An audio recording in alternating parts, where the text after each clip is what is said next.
Hi, this is David Crossett, and yes, I am still alive after quadruple bypass surgery, and it's September about 12th, 13th, something like that, in 2011.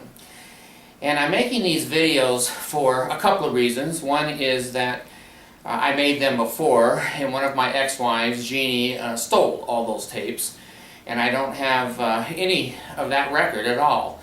She also stole all the kids' pictures, and I have none of that. So I'm trying to, the best that I can, reconstruct some of those tapes. And really what I have to say, I guess, is I have Facebook, and it's called my Facebook. It's not your Facebook, it's not ex-wives, it's not God, it's not anyone else's, it's my Facebook. And I use Facebook a little bit differently as other people do. They use it as a social network to show their new car or their best friend's got a wedding, and they talk back and forth rather than calling or writing. I use Facebook differently. I think that everyone and every story has two sides to it. And if we listen to one, we're bound to be somewhat prejudicial in the outcome of our conclusions. I feel it's important for me to tell my side of the story, and if it's boring, then turn it off, don't watch it, I don't care. You know that I'm bipolar, and you know that I need very little social contact. Most people don't like me, and to tell you the God's truth, most people I don't like, and so that kind of is a conflict in this kind of an existence. So my ideas and the way I express myself is very different than the way you do. And you have a hard time accepting that. I don't. If you hate me, if you say bad things about me, probably most of them are true. But that's who I am. And inside my head and inside my heart, there's many, many pieces that make up a human being. And I want to just kind of set the record straight in my eyes. And of course, this is just my opinion. If you take it and don't listen to other people, then you're going to be very prejudicial and think that I'm going to walk on water, which I've tried several times, being bipolar, and I just haven't been able to reach that level yet. However, these videos have to be somewhat short because YouTube will only take 15 minutes. So I kind of want to tell my belief system and my side of how I see this world. It's going to be very different. My children, my ex-wives, you can gather in a room and just laugh your ass off. I don't care. It doesn't bother me at all. I have found, I'm 63 years old in a couple of months. I've had some very diverse experiences down here upon this particular existence. I've matured, I've gained hopefully some wisdom. I'm more happy, I'm more content with myself, realizing I don't have to be like you, and you don't have to be like me. I tried to raise my family and kids to accept everybody. We had Aaron in our family, he was autistic. And I saw my kids accept him exposing himself and slobbering and making, embarrassing noises in restaurants and other kinds of social faux pas that my children learned to accept. They learned to accept to walk him across the street, to babysit him, to help him bathe and to eat. And I raised my children to be extremely compassionate and to accept everybody. Now, there was a counterforce in raising my children, which I morbidly am disappointed that I ever led my children into the Mormon cult. I was basically raised in the cult.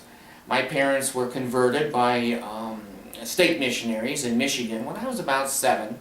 And so I was raised in primary and in seminary, and of course graduated from BYU. Married in the temple 3 times, Janice, Janet, and Jeannie. Manti Temple, Washington, D.C. Temple, and Salt Lake Temple.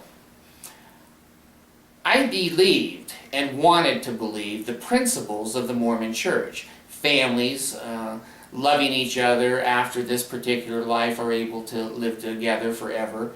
I believe that my tithing was going to help poor, indigent people throughout the world.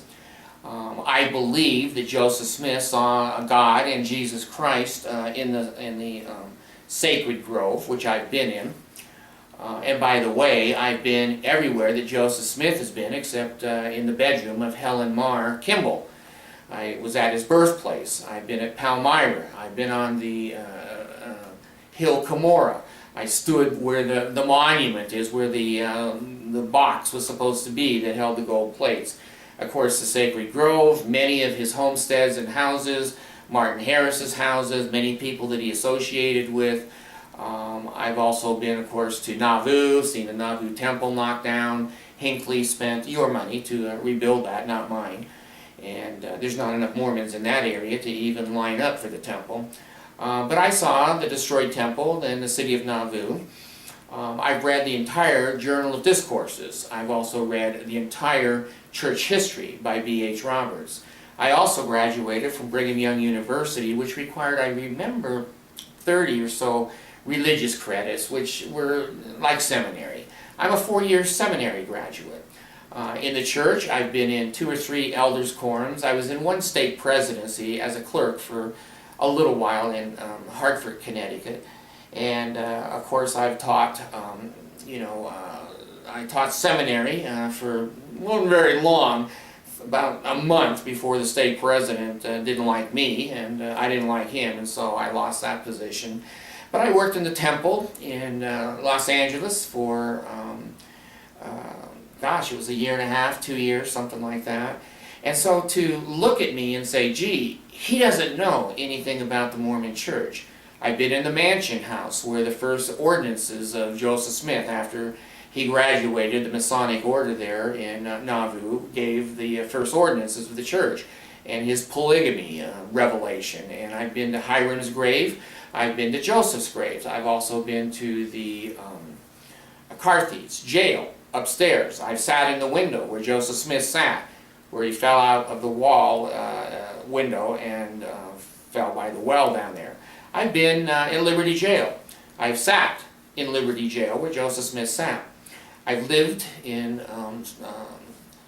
the Missouri, the New Zion, where the temple is going to be built. I sat and guarded the temple lot for the LDS Church with my son Dan when we were in the Blue Springs ward over there.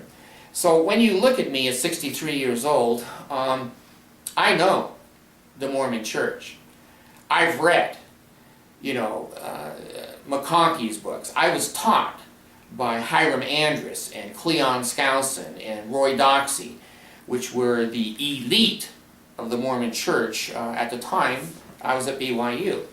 I graduated BYU. They've asked for that degree back many times, but I won't give it back until they give me my tithing and my tuition money back, which they say is in the mall, and they can't do that. So, be that as it may, I have an extremely vast knowledge and background of the Mormon Church, its principles, its doctrine, its ideals, what works, what doesn't work, and I have 14 children. Now, I have diverse children. I have one basically that is autistic, Aaron. I have one, my oldest son, Adam, has an MBA. And I'll mention that later on in other videos. I have my daughter Rachel. She's a court transcriber and a return missionary. And John, my son, is a return missionary for the Mormon Church. Jenny has been taken away from me by her mother, Sandra. And she's about 8 years old. And I helped raise Jenny the first, the first year, maybe 2 years. And then I haven't seen her since. And Michelle has been a wonderful businesswoman. Gosh, she's owned beauty salons and has a cosmetology degree, of course, and mortgage company. And the girl just works and works. She's a wonderful example. Of course, Nicole and her jobs and her beautiful family and her dedication into her children, which are all athletes. And Nicole is a marathon runner. And there's a couple of kids I've left out, Amy, CPA, and so I've had a diverse population. I have children all the way to an MBA, And I have Stephen, my son Stephen, who didn't graduate high school, much to my dismays, and much to my hard work in trying to get him to graduate. So the things that I bring forth in my Facebook, you don't have to look at. You don't like me, you don't like my ideas. For God's sakes, turn it off. Turn the thing off and say, hey, you know what? He's bipolar, he's an idiot. But I'm going to tell you a little bit about my resume and background, which is vast compared to any of you that are judging me. 1% of the entire world population have a master's degree. 99% of you watching this don't. I have a master's degree from the Northeastern State University in Tahlequah, Oklahoma. And I also have 28 advanced credits, graduate credits from Springfield College. I've had 1 year of law school, and I've had several universities and colleges, several, 5 maybe, that I've spoken at, been invited as a speaker. One was the University of the Philippines, which is the largest university in the Philippine Islands, and I was the main speaker at the graduate level, master's level final for that university. So those of you that have more education and more experience, just please laugh. Laugh yourselves all the way to the bank.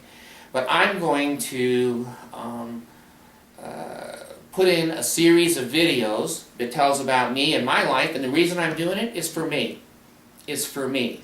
I'm tired of hearing my cult members, which I led them to the cult, judge me and say that I'm an apostate, I'm a bad person, they don't want to talk to me, they shun me.